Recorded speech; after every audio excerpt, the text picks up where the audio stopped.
Hey, what's up? It's Stephen A. Williams, president and founder of the creditrepairshop.com. And in today's video, I'm going to talk a little bit about the portfolios that are becoming available on the market from credit card providers with old debt. And then I'm going to go a little bit into the economy because I don't want you to get scared. I want you to understand that right now is the time that you maximize your investment ability, starting a business, all of that stuff. Now is the time to do it. Everybody talks about, well, I'm going to get into that in a minute. We'll talk about that in a minute. Let's first talk about the portfolios.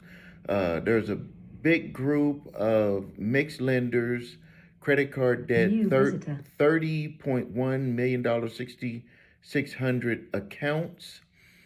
I can't believe it's this, but the charge-off date on these, which is incredible, charge-off date on them is, did something to my phone there. Charge-off date is 2004 to 2007. Average balance $4,500. You know, I don't know why they would even be trying to go after people on this. There's only one state in these United States that is not past statute of limitations on that debt. Here's another group, Capital One. They actually had the name on this. Capital One credit card debt, $20 million, 12,000 accounts. Average charge-off date is 2008. Average balance is $1,611.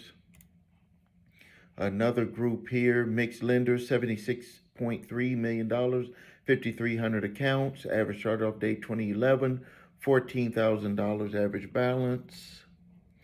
Another group here, HSBC, Citibank, Bank of America, and others, $47 million, 2,456 accounts. And it's do not have, charge-off date 2008, average balance 19,000.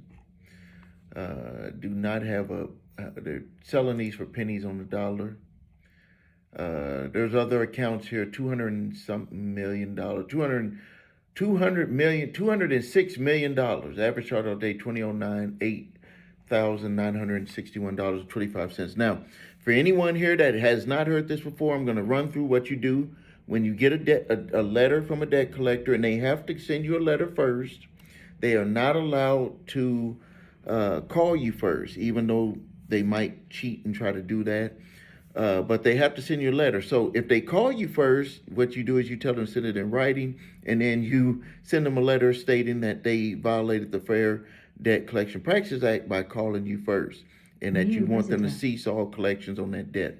If they send you a letter, which they going by the rules, I want you to look at this one thing. Check to see if that letter was sent from them. There'll be little bitty, let's say some small things on the envelope that could potentially make them in violation by having it sent through a third party.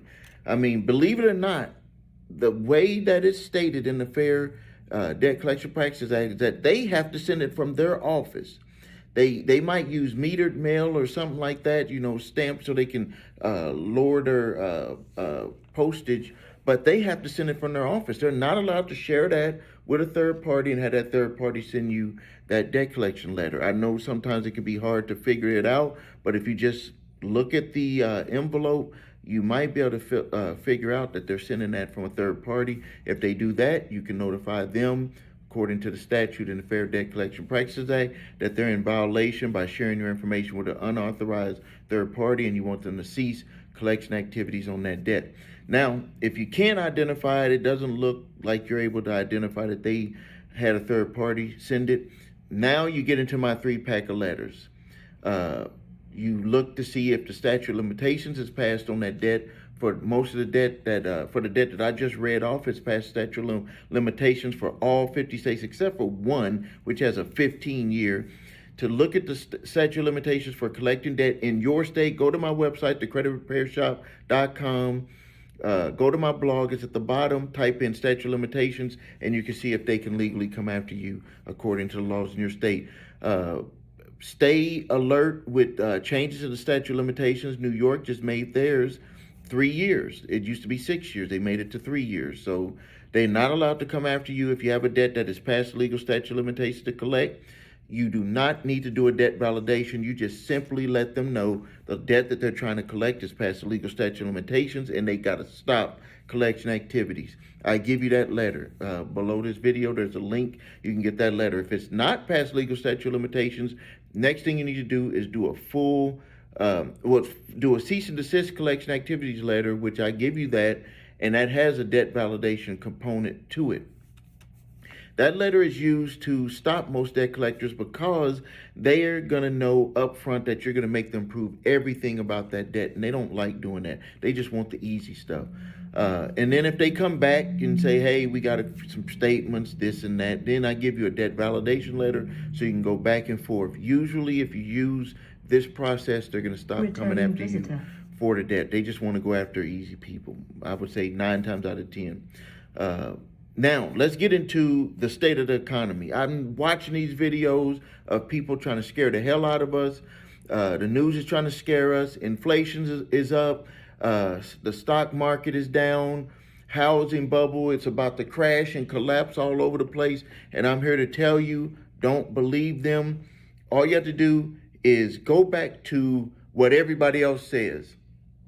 Think about Microsoft stock. Think about Facebook stock, which I own those stocks. Think about Netflix and all of those. And they say, well, and people say, I wish I would have got in early. I wish I would have got in before it skyrocketed. You want to know how you get in early? You get in early now. This is a time right now to get into stuff because everybody else is running away from it. Everybody else is scared. Now, I'm not saying invest if you don't have the money. But what I'm saying is that don't be afraid. Hold on to what you have. And then if you have extra, invest in stuff. Invest in not things that you don't believe in. Don't get invested in something that you're going to have to borrow money to do it. I'm not talking about doing that. What I'm talking about is if you're investing in the stock market, if you've been doing that, find stocks that are what I call commodity stocks, where people are going to utilize their product or the service. You know it's going to be good. It's just, they're just going down right now because of what's going on with the market. It always dips. We've been going up since 2008, and it's going to dip. And everyone says that this dip was actually 2 years later than it was predicted to be. So the dip is now. So buy in or keep investing in whatever you're invested in your retirement. It's going to go back up. And then look for things on the side that you can get into. There's a lot of needs that people have out there.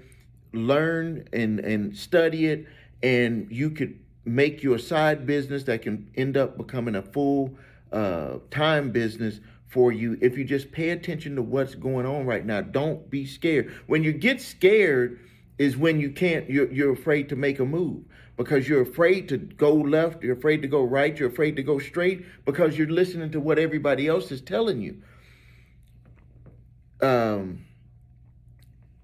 I'm not telling you to do something I'm not doing.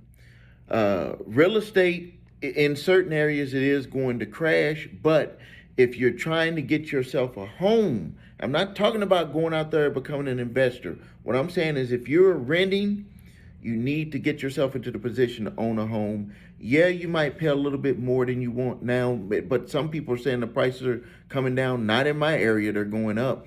But even if they go down, you buy in and they go down, market crashes.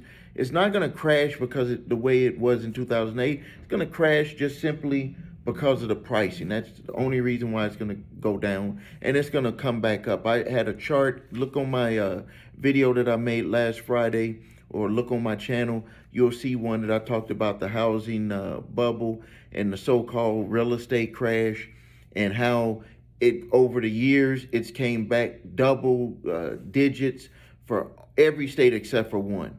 And I believe that it didn't for that one state because it's mostly a rural type state, country area. Returning visitor. Not too many buyers, and people are moving out of that area. That's why real estate didn't go up in that area. So don't get worried about that type of stuff. Let's talk about creating wealth. Let's talk about getting into the right mindset. One of my employees, one of the my managers for the credit repair shop, he asked one of our employees, that was kind of struggling getting, with the day, and they said, "Well, what is the first thing that you think about when you wake up?" And this employee said they were like, "Oh, I gotta get up," and he was like, "Well, that's what the first thing you think about is that you got to get up." And let me tell you the first thing I think about, which is I'm grateful to get sleep, get rest, and to get up to come out to help you, to help my employees, to see my family, all of that. And now the priorities are not in that order, but you get what I'm talking about. I don't sit there in bed. I pop out of bed. My wife, she was like, she says like, "How do you just pop out of bed?" I pop out of bed because I get my mind set the right way. That's the way you're going to pop out of bed. If you're going to sit in the bed and you're going to worry about having to go to work, you're going to worry about what you got to do, you're never going to fix anything in your life. The thought is the first thing.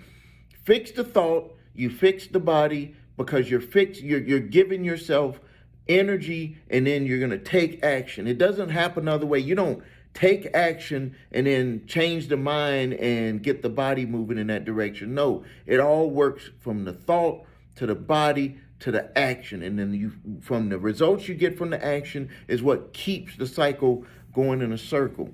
So stop thinking that way. Stop thinking in fear. As a matter of fact,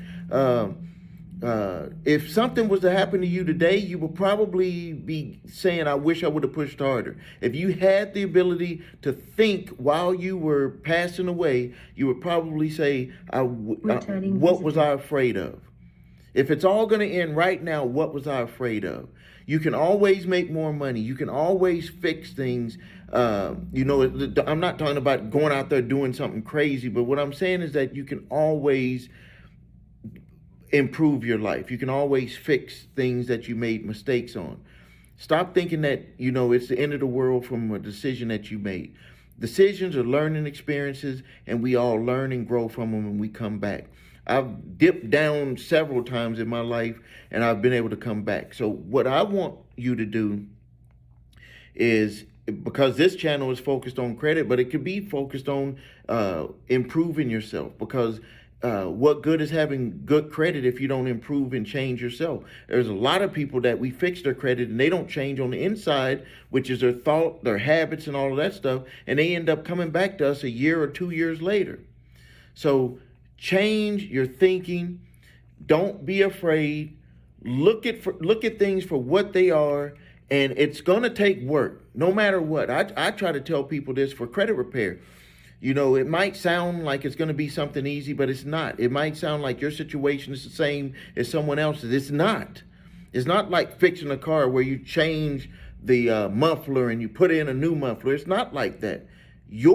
What you've done to yourself for your credit is different than what someone else has done, and it's going to be different to get you out of that situation. I wish it could be the same. Process. Everything in the process is the same, but your specific individual issues that you are facing are going to be different, and your mindset, the mindset that you have on allowing yourself to even go through the process is going to be different. We have people who are just not of the mindset to tackle their credit, and we have other people who are like, "I'm ready to do it. You just guide me, and I'm just going to listen and follow and do what you tell us to do." Because sometimes that's what you're going to have that faith and trust to be able to get that done. Our credit repair process, and I showed this in my video, what makes us different. And I'm going to end the video here with that. If you need help with your credit, go to my website, thecreditrepairshop.com. Watch the video, What Makes Us Different. You will see that we have a process, an 8-point validation process, where we run what you believe is negative on your report, that is inaccurate, unverifiable, or is something that is showing in a way that harms you, in a way that is not legal according to the Fair Credit Reporting Act.